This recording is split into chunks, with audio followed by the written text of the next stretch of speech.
আপনি আমিও তো এই দুনিয়ার মোহে এমন ভাবে পড়েছি, পিছনে যে আজরাইল আছে, আপনার আমার মৃত্যুবরণ যে হবে এ চিন্তা কিন্তু নাই। প্রতিদিন ভালো মন্দ খাইতেছি, আরাম আয়েশ করতেছি, রাতের বেলায় বিশ্রাম করতেছি, স্ত্রী আছে, সন্তানরা আছে, কোনো টেনশনই নেই।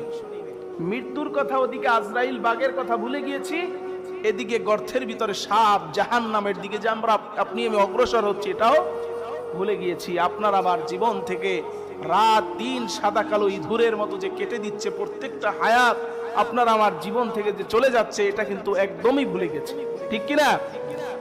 এজন্য বাবারা ভাইরা, আমার আরজ থাকবে আপনাদের সকলের প্রতি যে আমরা দুনিয়াকে যেভাবে চিনলাম বুঝলাম, এইভাবে যেন আখেরাতটাকে একটু বুঝি।